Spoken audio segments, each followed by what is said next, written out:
हो चुका आगाज रण का, युग बदलने की तैयारी, जीत उसी की होगी जिसका संघर्ष है जारी। जी हाँ, मैं सीपी आप सभी का आपके अपने चैनल में एक बार फिर से हार्दिक अभिनंदन और स्वागत करता हूँ। आज मैं आप सभी के लिए एक बहुत ही मज़ेदार खुशखबरी लेके आया हूँ, जिसका आप सभी को कई सालों से बेसब्री से इंतजार था। आज हम चर्चा करने वाले हैं वो करेंगे राजस्थान पुलिस भर्ती 2023। किस पर चर्चा करेंगे? राजस्थान पुलिस भर्ती 2023। दिल को थामिए, क्योंकि इसका नाम सुनते ही आपका जो दिल है वो गदगद करने लगा है, क्योंकि मैं आप सभी को ए से लेकर जेड तक पूरी जो जानकारी है वो देने वाला हूँ। तो इस वीडियो को शुरू से लेकर अंत तक देखिएगा।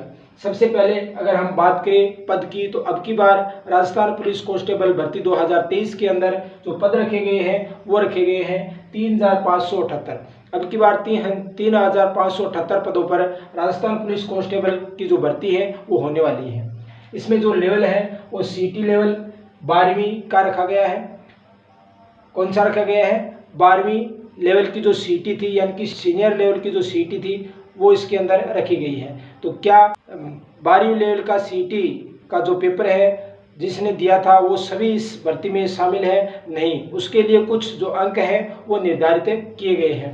तो जो अंक है वो किस प्रकार से निर्धारित किए गए हैं वो मैं आपको बता देता हूं कि जिस कैंडिडेट ने जनरल, ओबीसी और ईडब्ल्यूएस इनके अगर सीटी के अंदर 120 अंक यानी कि 40% अंक अगर प्राप्त किए हैं वो इसका आवेदन कर सकता है।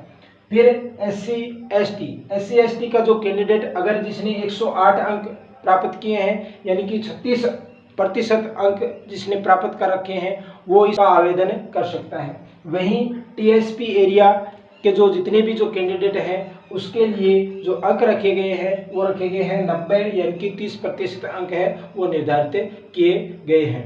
अगर इस आवेदन के लिए शुल्क की अगर बात की जाए तो जनरल और जो कैंडिडेट राजस्थान से बाहर है उसके लिए 600 रुपये रखे गए हैं, और SC, ST, OBC, EWS, TSP और शहरिया इन कैंडिडेटों के लिए 400 रुपये फीस है वो इस आवेदन के लिए रखी गई है। फिर अगर हम बात करें तो आवेदन है वो कब तक भरे जाएंगे, तो आवेदन है वो 7 अगस्त 2023 से 28 अगस्त 2023 तक भरे जाएंगे। कब से भरे जाएंगे?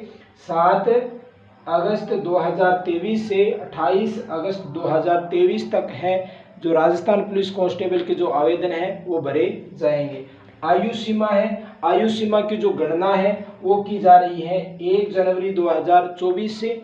अब जो मोस्ट बात है वो ये है कि पुरुष और महिला, ठीक है, यहाँ सामान्य के जो कैंडिडेट हैं उसका जन्म अगर 2 जनवरी 2000 व 1 जनवरी 2006 इन तारीखों के अगर बीच में जिसका जन्म हुआ है वो कैंडिडेट इस फॉर्म को अप्लाई कर सकता है, ठीक है।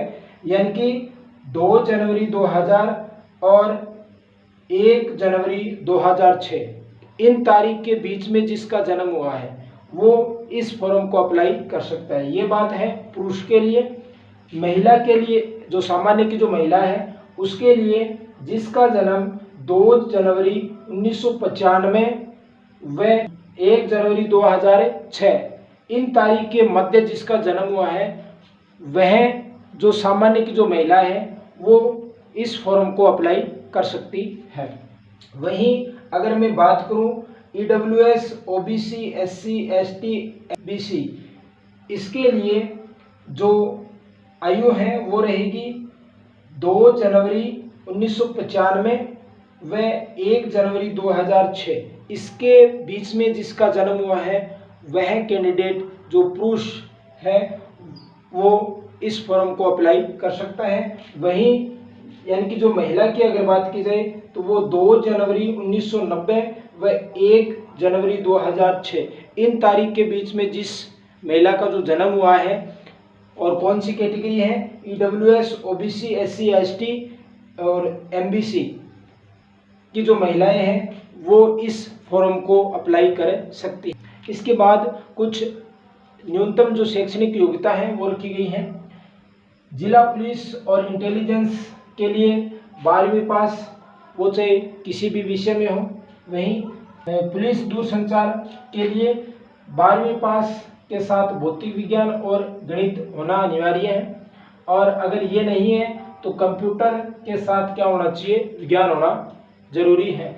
अगर ये है तभी आप इस पद के लिए आवेदन कर सकते हैं। वहीं कांस्टेबल ड्राइवर के लिए विज्ञप्ति जारी होने की दिनांक से 1 वर्ष पहले का क्या होना चाहिए, लाइसेंस। मतलब 3 अगस्त यानी कि आज के दिन जो विज्ञप्ति है वो जारी हुई है, तो इसके 1 साल पहले का आपके पास क्या होना चाहिए, लाइसेंस होना जरूरी है। वो चाहे हेवी हो या लाइट हो, इन दोनों में से कोई सा भी आपके पास लाइसेंस है होना 1 साल पहले का जरूरी है, तो ही आप कांस्टेबल ड्राइवर के लिए आवेदन कर सकते हो।